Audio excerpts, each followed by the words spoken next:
एक गुमनाम हीरो जिसने हिंदुस्तान को दिया तिरंगा। आखिर कैसे तैयार हुआ तिरंगे का डिजाइन?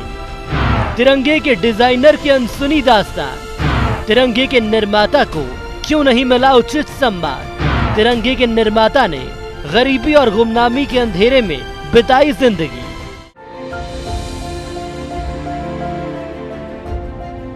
यह है दुनिया का सबसे बड़ा लोकतांत्रिक देश का तिरंगा और यह है भारत की शान, तिरंगे का निर्माण करने वाले पिंगली वेंकैया। अब सवाल यह है कि आखिर पिंगली वेंकैया कौन थे? पिंगली आंध्र प्रदेश में मछलीपत्तनम के निकट एक गांव के रहने वाले थे। उनका जन्म 2 अगस्त 1876 को आंध्र प्रदेश के पिंगाली गांव में हुआ। अपने करियर की शुरुआत में उन्होंने सबसे पहले ब्रिटिश आर्मी को ज्वाइन किया। उस वक्त उनकी उम्र महज 19 साल थी। पिंगाली के जीवन में राष्ट्र प्रेम की अलख उस वक्त जगी जब दक्षिण अफ्रीका में एंग्लो बोअर युद्ध के दौरान उनकी मुलाकात महात्मा गांधी से हुई, जिसके बाद वह हमेशा के लिए भारत लौट आए।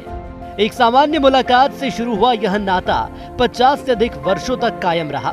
गांधी जी की प्रेरणा से ही वह स्वतंत्रता संग्राम सेनानी बने। यहाँ यह जानना जरूरी है कि पिंगली ने राष्ट्रीय ध्वज का निर्माण कैसे किया। गांधी जी के निर्देशों के बाद ही उन्होंने तिरंगे झंडे के डिजाइन पर काम करना शुरू किया। उन्होंने 5 वर्षों तक तकरीबन 30 देशों के राष्ट्रीय ध्वज के बारे में गहराई से रिसर्च की। पिंगली वेंकैया ने देश की एकता को दर्शाते हुए भारत के हर रंग को तिरंगे में जगह दी। सर्वप्रथम तिरंगे के अंदर 3 रंगों का इस्तेमाल किया गया, जिसमें लाल रंग हिंदुओं के लिए, हरा रंग मुसलमानों के लिए और सफेद रंग अन्य धर्मों के लिए इस्तेमाल किया गया। जिसके बाद 1921 में भारतीय राष्ट्रीय कांग्रेस के सम्मेलन में पिंगली वेंकैया ने राष्ट्रीय ध्वज को पेश किया। करीब 45 साल की उम्र में पिंगली ने राष्ट्रीय ध्वज का निर्माण किया और आखिरकार 22 जुलाई 1947 संविधान सभा में राष्ट्रीय ध्वज को सर्वसम्मति से अपना लिया और ध्वज में से चरखे को हटाकर सम्राट अशोक का धर्म चक्र इस्तेमाल किया गया।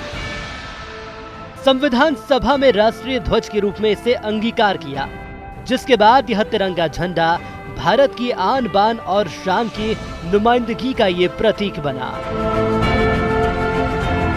हैरानी की बात तो यह भी है कि राष्ट्रीय ध्वज के रूप में जिसने देश को पहचान दिलाई, इतने महान योगदान